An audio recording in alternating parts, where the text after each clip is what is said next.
Heaven Official's Blessing. Chapter 207. Audio source: WuXiaWorldAudiobook.com. Seeking affection, Ghost King fakes displeasure. Although Hua Cheng only swept a look, but Xie Lian wholeheartedly trusts that he wouldn't have counted wrong. He said it in a hushed voice, and no one else heard besides Xie Lian. Xie Lian also swiftly scanned the circle once.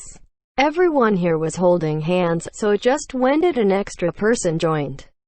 Could it be that Shi Qingshan counted wrong? Xie Lian asked. Are you sure that you've got the right numbers? You didn't miss anyone? Shi Qingshan swore. Nope. Didn't you say the head count is important? So I've been keeping count repeatedly, and the ones who left halfway through were also taken off the count. It's 148 of us. What is it? Is something wrong? It wasn't the right time to explain at the moment, and doing so recklessly would only start unnecessary panic. And Xie Lian couldn't have people point out those they didn't recognize either, because there were too many on site, and most people didn't know each other in the first place. Thus Xie Lian replied, "No, I'm just verifying." It was even less possible for the spell user's side to have miscounted, since everyone reported the number of their own household heads to Heaven's Eye before he added them all together. There was no way they didn't know how many from their schools had come. Xie Lian whispered back, "When did the extra one get mixed in? What is that person planning? They either came right from the start, or they've mixed in when the spell users joined. But they're human for sure. At least it wasn't a ghost for sure. In order to form this circle, everyone had to be human, otherwise they wouldn't be able to keep those resentful spirits in." This person also didn't seem to want to be exposed for the moment either. Since if they had already joined this circle, then as long as they let go without warning and a hole appeared, then the entire human array would collapse. However, up until now the circle still remained stable, which meant they had been keeping to the roll of the iron bars properly. Which meant that was even more reason for Xie Lian not to act recklessly. If that person had noticed their existence was discovered, then who knows if they would just flee now. Which also meant it would be quite difficult if they wanted to find this person without them noticing and pick them out without disrupting the circle. However, it didn't take long before Xie Lian got an idea. He turned to Hua Cheng. "San Lang, can your deathly spirit butterflies only chase but not kill those resentful spirits? I mean, have them chase the spirits in a direction you determine?" Hua Cheng immediately understood what he wanted to do. "Yes, I can. Since this person joined in of their own volition, then they must not be any simple character and had no fear of the resentful spirits.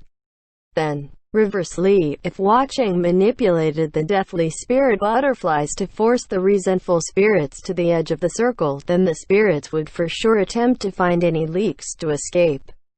Almost every mortal could become a leaking hole, but only one person would not. The one who joined in on their own. But this idea is really risky," Xie Lian said. "If we're not careful, then someone might let go from fright. We'd be slapping our own faces." "Don't worry," Hua Cheng said. "Before that happens, I'll have killed the resentful spirits."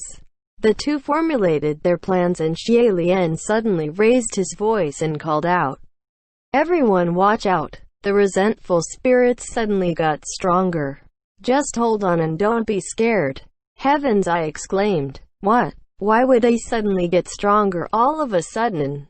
Hua Cheng didn't move from his spot, but those deathly spirit butterflies started chasing the depraved resentful spirits as they chaotically tried to get away. The others didn't know what was going on, but the spell users noticed something was amiss. Heaven's Eye was outraged. "Hua Cheng! Zhu! What are you doing?" The two inside the circle had no time to mind him and only watched the pursuit intently. Sure enough, amidst the chaos of black smoggish torrents that filled the air, there was one person those resentful spirits didn't bother to approach at all, and the area before that person was conspicuously empty. It was him. Xie Lian flashed forward and grabbed that man's hands while at the same time bridging the hands of the two next to this man, and picked this man out of the loop. Heaven's Eye and his party were growing restless. "What's going on?" Hua Cheng answered rudely. "It's none of your business." And just as he finished his words, he had already moved to Xie Li inside, guarding against any unexpected troubles that man might inflict. Xie Lian restrained that man firmly, then twisted him over. That instant when the two faced each other, Xie Lian forcefully swallowed the words, "Who are you?" that were already at the tip of his tongue, and widened his eyes. Staring at that face, Xie Lian mumbled, "Head priest, so it really was you." That man was also stunned, and it was a moment before he mumbled, "Your Highness." This face should have been exceedingly familiar, but it was incredibly foreign instead. In his memories, head priest should have been over 30 in age, his disposition fairly calm and composed, and with a sweep of his robes and putting on airs, he could fool anyone. However, the man before him right now only looked to be about 25 or 6, not much older than himself. Even if Xie Lian had heard his voice inside the mountain spirit body at Mount Tonglu, he still kept wondering, perhaps he had mistaken. Even when Zhen Wu told him your master wasn't a simple character, be absolutely cautious, he also thought, could the emperor be mistaken? However, there was no doubt that the man before him was his master, and the last head priest of Xi'an, Mei Nianqing. The three of them stared at each other inside a circle formed by 300 some people, and the air seemed to have frozen. However, when Mei Nianqing finally snapped out of it, what he did right after was something unexpected. While Xie Lian was still stunned, he suddenly retaliated and lunged forward, strangling Xie Lian with his hands. However, Hua Cheng was standing right next to them, so how could he possibly allow Mei Nianqing to succeed? He didn't even need to move before Mei Nianqing was flung out, falling meters away. The sudden stir startled everyone holding hands in the circle. Why did they start fighting? What's going on? Who are they hitting? Hua Cheng exclaimed. Gurgur, are you alright? I'm fine, Xie Lian replied, but in fact, it was head priest who looked to not be fine. Mei Nianqing coughed out blood from the blow and crawled up to his feet before stumbling away, trying to charge out of the crowd. When Shi Qingshan saw him running towards him, he cried anxiously, "What are you planning? Hey, I'm warning you. Don't you dare come over here. Your Highness, he's trying to break the circle." Xie Lian shouted. "Return." Rui answered and flew out. However, before it could wrap itself around Mei Nianqing, a sword dropped from the sky and plunged into the ground before the head priest, blocking his way. Following right after, a white light flashed from the heavens, and several rays dropped down. Along with that curtain of light, a martial god donned in white armor descended from the heavens and sealed Mei Nianqing's retreating path, having both the front and the back blocked. Mei Nianqing had nowhere else to run, and when he whipped around, he bumped into a Rui who seemed to be dancing in mad joy, prancing up as it bound him tight, tumbling him to the ground. Xie Lian took a step forward. "My lord, how come you've come personally?" Zhen Wu rose to his feet, his expression solemn. "Mount Tonglu has been temporarily stabilized, so I've come to see how things are going here on your end." "How did you manage to stabilize it?" Xie Lian asked. "I created a new barrier," Zhen Wu replied, "and temporarily trapped those 3 mountain spirits and other inhuman creatures." What Xie Lian cared about, however, wasn't those mountain spirits or other unrelated little minions. "Then, Bai Wuxiang." Zhen Wu shook his head slowly. "I did not find him in Mount Tonglu. I'm afraid he had long since escaped elsewhere." Xie Lian looked around. A field of blinding light surrounded them, separating them from the 300 some people outside holding hands, and at the moment, the mortals outside the screen of light could not see what was going on within. Xie Lian then looked to the ground. Head priest had rolled around and saw Zhen Wu, and he probably remembered the vicious fight they had in the past, and he appeared both shocked and furious, yet wisely remained silent even as he raged inwardly. Zhen Wu also inclined his head, watching him from above condescendingly before speaking up slowly. head priest of Xianle. Long time no see. Hua Cheng approached lazily, gave Mei Nianqing a brief look before speaking up. This head priest looks pretty weak, so how did he manage to escape back then? He didn't escape by his own strength, Zhan Wu said. At the time, there were 3 helpers at his side. They were the other 3 deputy head priests of Xianle. Having listened to this point, Xie Lian couldn't hold back any longer and asked, "Head priest, just who exactly are you?" Mei Nianqing watched Zhan Wu darkly. His hands clenched tight into fists, veins popping on the back of his hands, and whether if he was furious that Zhan Wu had ruined his plans or if he was furious Xie Lian exposed him couldn't be told. It was a moment before he said under his breath, "Haven't you already guessed, Your Highness? One of the 4 guardians of the Crown Prince of Wu Yang." "And that Crown Prince of Wu Yang?" Xie Lian pressed on. "Is he by Wu Xiang?" Hearing this, Zhan Wu was taken aback. Xianle, the Crown Prince of Wu Yang is? Only then did Xie Lian remember that he hadn't yet had the chance to report to Zhan Wu about the affairs of Wu Yang. Having finally captured head priest, Xie Lian had many things to report and many questions to ask, but none of that should be conducted here. Xie Lian replied, "My lord, let's talk after returning to the heavenly court." "That may be for the best," Zhan Wu said.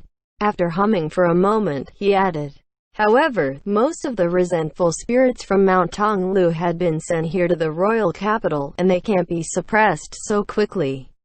Even if I am the one doing the cleansing, it would take at least 7 days and 7 nights to do so." Did he have to wait for 7 days before he could interrogate head priest? That'd be too late then. Bai Wu Xiang was still at large. Xie Lian was still contemplating on what to do when he heard Hua Cheng speak up. "Leave the mess here to me. You can go up as you will." Xie Lian turned his head to gaze at him, but Hua Cheng had already guessed what he was going to say. "There's no need to say anything else. I will wait for you down here. If Gerger really wants to thank me, then just come back to me quickly after." "Will that be alright?" Zhan Wu said. Xie Lian relaxed and smiled. Yes." Just then, there was suddenly a silhouette flickering outside the screen of light, and a person came charging in from the outside. He hobbled and hopped, shouting, Your Highness, what are you doing in here? Is everything alright?" It was Shi Qingshan. Turns out, when Zhan Wu had descended and pulled that screen of light, no one outside knew what was happening and were all scared to death. Shi Qingshan then stepped up bravely and decided to charge in to see what was going on. If it was anyone else they might have been blocked out, but since he had worked as a heavenly official before in the past, that screen of light recognized him and actually allowed him in. The moment he entered he was stupefied. My lord, how come you've come personally?" When Zhan Wu saw him he smiled lightly. "Lord Windmaster, how have you been?" Shi Qingshan was hesitantly shy and somewhat embarrassed. After all, there was no way he didn't know after the whole affair of Shiwudu changing his own little brother's fate, sending him up to the heavens had spread, it would cause a riot. To see his former boss now, other than feeling ashamed and guilty, he had nothing else in mind. However, Zhan Wu didn't say anything to him and was still very courteous, giving him full respect. Xie Lian withdrew Rui and Mei Nianqing rose to his feet himself slowly. After Shi Qingshan was done being shy, he asked, puzzled, "Who's this? What's happening right now?" Mei Nianqing glanced at him and suddenly spoke up. "You're Shi Qingshan, aren't you?" Shi Qingshan was taken aback. "And who are you? How do you know my name?" But the most important question was, how come he still recognized me even in this appearance? Mei Nianqing humphed. "Your name's terrible." "Huh?" Shi Qingshan was confused. However, Mei Nianqing didn't speak another word and followed after Zhan Wu knowingly.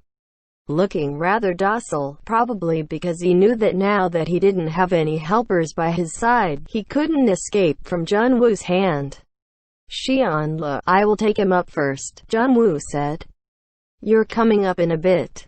Yes, Xie Lian replied. Jun Wu nodded at him. Then, the two of them left first. Xie Lian turned to Hua Cheng, but before he could say anything, Hua Cheng spoke up first. Gerger, you don't have to worry about anything. It's only just watching after this circle, making sure they don't start anything. It's nothing hard. Shi Qingshan also chimed in. Your Highness, are you gonna go up? Go. I'll watch over things too, don't worry. Xie Lian nodded. Thank you both for your hard work. If this was in the past, Hua Cheng would most likely reply with, "It's nothing," or other such responses, yet unexpectedly, this time, he hugged his arms instead, and sighed. It is rather hard work. Xie Lian sensed he might be hinting at something. Shi Qingshan, on the other hand, sensed nothing, and said excitedly, "Yes, remember to reward us for our hard work after, yes. How about throwing a feast at the best restaurant of the royal capital?" He still couldn't forget about feasting at the best restaurant of the royal capital, and Xie Lian thought to himself, Lord Windmaster, please don't talk anymore. That wasn't what he meant at all. Hua Cheng shook his head and casually twiddled that red coral pearl tied at the end of his small braid and flicked his eyebrows, speaking with a seemingly nonchalant voice. If Gerger was beside me it would have been fine. But to think Gerger was going up again, leaving me down here all by myself, I feel even more troubled by the work. Shi Qingshan finally noticed something sounded weird, but he still didn't get it, and he said with a face full of smiles, Crimson Rain Softflower, your words are so funny. It sounds like you're saying you're gonna be lonely now that His Highness is going back up to the heavens, just like a newlywed. You're not wrong, Xie Lian thought. Isn't that exactly what he meant? Shi Qingshan laughed stiffly for a while, and Xie Lian finally couldn't bear it any longer and cleared his throat. Lord Windmaster, will you go out first? Just for a moment, okay? Shi Qingshan. Why? Xie Lian couldn't explain. Just go out first. We're just bidding our farewells. Only then did Shi Qingshan exit full of confusion. There was now only the two of them left inside the screen of light, not a third soul present, and Xie Lian turned back around. Hua Cheng was still watching him with a raised brow, seeming to be waiting for him to say something, or do something. Thus, Xie Lian gathered his courage, placed two stiff hands on Hua Cheng's shoulders, steadying himself for a moment, before he hopped up forcefully and pecked his cheek. After having done that, he looked around with a hollow conscience like a thief, and only relaxing when he saw there was no one. Yet unexpectedly, the next second, he felt tightening on his waist, and it was Hua Cheng who had hugged him close. Gerger, aren't you just placating me? His unhappy tone was half serious, half fake, startling Xie Lian, and he quickly exclaimed, I'm not. Really? Hua Cheng said. But you weren't like this at all when you were borrowing spiritual powers from me. Could I only get this kind of farewell now that I'm not lending spiritual powers? Now that he thought about it, Xie Lian felt perhaps he really wasn't being sincere at all. A moment later, he said in a small voice, I'm sorry. I didn't mean it like that. After apologizing, however, the more he thought about it, the more it did seem like that was how he meant it, and alarms blared in his head. Before Hua Cheng responded, without another word, his body moved before his mind, and he jumped up, hugging Hua Cheng around the neck before he crashed himself close emphatically. This time, he had wholly kissed the place Hua Cheng wanted him to kiss. Yet who knew, Shi Qingshan's voice just had to come right then all of a sudden. Your Highness, I keep thinking about it and it feels weirder the more I thought. If you two are bidding farewell, there was no need to kick me out. I'm only just. Your Highness. How come you left so fast? Xie Lian had fled fumbling and stumbling. And